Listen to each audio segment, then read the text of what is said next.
Programang ito ay rated SPG. Striktong patnubay at gabay ng magulang ang kailangan. Maaaring may masiselang tema, lengguwahe, karahasan, sexual, horror o droga na hindi angkop sa mga bata.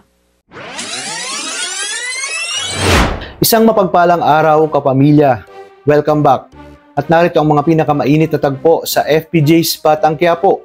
Abalang-abala nga si Jackie dahil paparating na ang mga Mondragon na siyang kanilang magiging bagong kasosyo sa negosyo. Kahilera nila ang mga Montenegro pagdating sa pagpuproduce ng mga high-end cocaine at mga kalidad na klase ng droga. Kaya naman dali-dalang inutos ni Roberto kay Lucio na tapusin na umano itong si Ramon upang maipagmayabang na ni Roberto kay Don Brando Mondragon na wala na itong dapat ipag-alala dahil wala na umano si Ramon at tuluyan nang bumagsak ang mga gerero dahil naipapatay niya na itong lahat.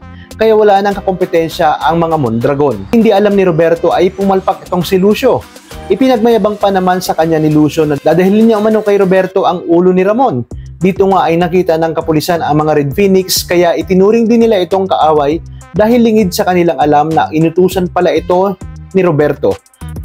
Mahahati ang pwersa ng kapulisan dahil sa pagdating ng mga Red Phoenix, kaya sasamantalahin ni natanggol ang pagkakataon na makatakas. Maraming kapulisan ang malalagas at maibabalita ito sa media. Kahit hindi sabihin ni Lucio ang kanilang kapalpakan, ay mapapanood din na Roberto at Miguelito ang kanilang kapalpakan.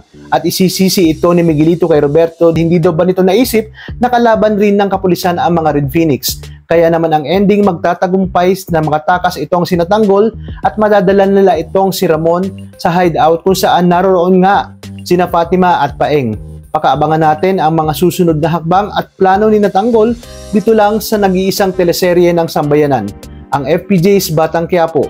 Maraming salamat sa inyong panonood at pagpalain tayong lahat, kapamilya.